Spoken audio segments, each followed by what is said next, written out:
नमस्कार, मैं आकृति और आप देख रहे हैं इंडिया पब्लिक खबर। उत्तर प्रदेश में 2027 के विधानसभा चुनाव को लेकर सियासी घमासान तेज होता जा रहा है।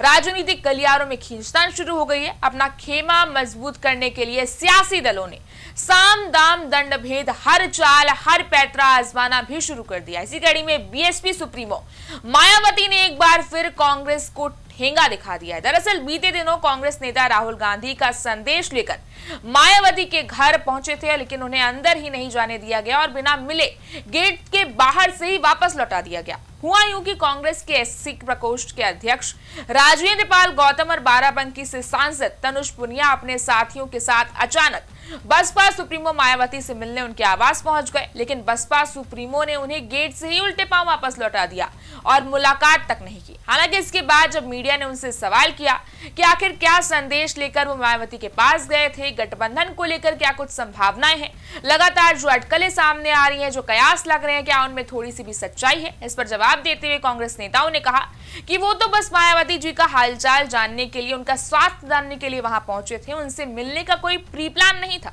अब ऐसे में एक बार फिर से अटकलों का बाजार और भी ज्यादा गर्मा गया है। कयास लगाए जा रहे हैं कि क्या एक बार फिर से यूपी में गठबंधन की राजनीति देखने को मिल सकती है। क्या कांग्रेस और बसपा एक बार फिर साथ आएंगे? और अगर ये दोनों साथ आते हैं तो समाजवादी पार्टी के मुखिया अखिलेश यादव का इस पर क्या कुछ रिएक्शन देखने को मिलेगा? क्योंकि आपको याद हो कि कैसी ही कोशिश हमने 2024 के लोकसभा चुनाव के दौरान भी देखी थी। उस वक्त भी कांग्रेस बसपा के साथ गठबंधन करने के पूरी तरह पक्ष में थी, क्योंकि आप देखिए ये सारा गणित जो है, सारा जो ये सियासी खेल इस वक्त आप देख रहे हैं, वो सारा का सारा दलित वोट बैंक का है। जहां यूपी का 21% जो दलित वोटर है, जो किस तरह से हर बार निर्णायक रहता है, उसी के इर्द गिर्द ये सारी प्लानिंग इस वक्त चल रही है। और इसी पर अपनी पकड़ को और मजबूत करने के लिए इंडिया के बैनर तले विपक्ष साथ आने की कोशिश में है। अब सपा और कांग्रेस का गठबंधन तो आप काफी समय से ही देख रहे हैं, लेकिन कांग्रेस में भीतर खाने ही सही ये चर्चा ज्यादा तेज है कि राहुल गांधी का संदेश जो है वो किसी तरह बसपा सुप्रीमो मायावती तक पहुंचाया जाए। वहीं मायावती जो अब तक एकला चलो की पिच पर बैटिंग करते हुए आगे बढ़ रही थी, लेकिन उनकी पार्टी का परफॉर्मेंस ग्राफ जो है वो लगातार नीचे जा रहा है। ऐसे में इन गठबंधन की अटकलों को और हवा मिलती भी नजर आ रही है। बहरहाल पिछले दिनों कांग्रेसी नेताओं की मायावती से मिलने की कोशिश से यूपी की सियासत में हलचल जरूर बढ़ गई है। ये कयास लगाए जाने लगे हैं कि कांग्रेस बसपा को गठबंधन में शामिल करना चाहती है। इस सियासी चौसर के बीच जब समाजवादी पार्टी के राष्ट्रीय अध्यक्ष अखिलेश यादव ने भी इंडिया ब्लॉक के सहयोगियों खासकर कांग्रेस को स्पष्ट मैसेज दे दिया है। उन्होंने कहा कि बात सीट की नहीं है बल्कि जीत की है। अब देखिए अखिलेश यादव के इस बयान को कांग्रेस के लिए साफ संदेश माना जा रहा है। ऐसे में अगर कांग्रेस बसपा के साथ गठबंधन का विकल्प तलाश रही है तो समाजवादी पार्टी भी 403 सीटों पर लड़ने को तैयार है। अखिलेश यादव ने कहा है कि समाजवादी पार्टी ने पूरे प्रदेश की 403 विधानसभा सीटों पर अपनी मजबूत संगठनात्मक संरचना खड़ी कर ली है। हर बूथ स्तर पर पार्टी की मशीनरी पूरी तरह तैयार है।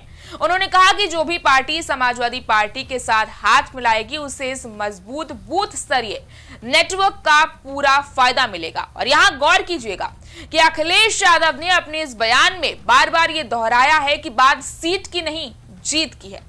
उनका संदेश साफ है कि गठबंधन में सीटों की बराबरी से ज्यादा महत्वपूर्ण है कि गठबंधन जीत दिलाने में सक्षम हो। अब देखिए अखिलेश यादव का ये बयान इसलिए भी चर्चा में है क्योंकि यूपी विधानसभा चुनाव के लिए इंडिया ब्लॉक में सीट शेयरिंग का फॉर्मूला अभी तक तय नहीं हुआ है। कहा यह भी जा रहा है कि कांग्रेस बाकी विकल्पों पर भी विचार कर रही है और इसकी एक झलक भी बीते दिनों हमें देखने को मिल गई। जैसा कि पिछले दिनों कांग्रेस एससी प्रकोष्ठ के अध्यक्ष राजेंद्र पाल गौतम और बाराबंकी सांसद तनुज पुनिया समेत अन्य नेता बसपा सुप्रीमो से मिलने पहुंच गए। हालांकि मायावती ने मुलाकात ही नहीं की, लेकिन कहा गया कि सभी कांग्रेस नेता राहुल गांधी के गठबंधन वाले संदेश को लेकर ही पहुंचे थे। अब अखिलेश यादव का यह बयान इन खबरों का जवाब लगता है।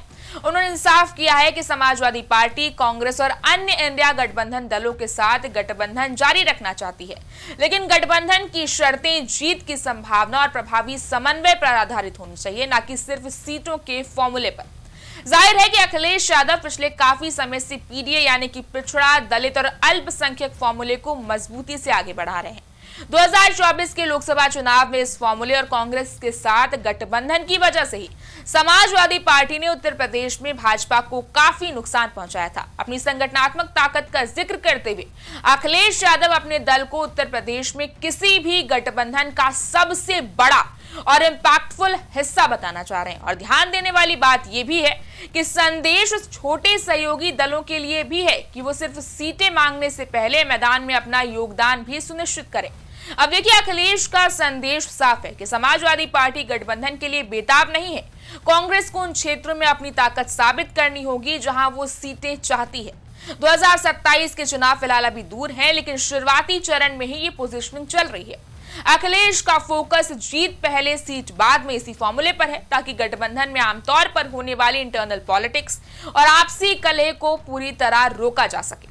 बहरहाल समाजवादी पार्टी और कांग्रेस के बीच सीट शेयरिंग को लेकर जारी इस गहमा गहमे के बीच अखिलेश यादव का यह बयान इस वक्त काफी चर्चा में है। अब देखना यह है कि क्या वाकई कांग्रेस और बसपा एक बार फिर साथ आएंगे, और अगर ऐसा होता है तो क्या अखिलेश यादव अकेले चुनाव लड़ने पर कुछ विचार कर सकते हैं। इस बारे में आपकी क्या राय है, आप हमें कमेंट सेक्शन में जरूर बताएं। इस वीडियो को लाइक करें, शेयर करें, चैनल को सब्सक्राइब करें।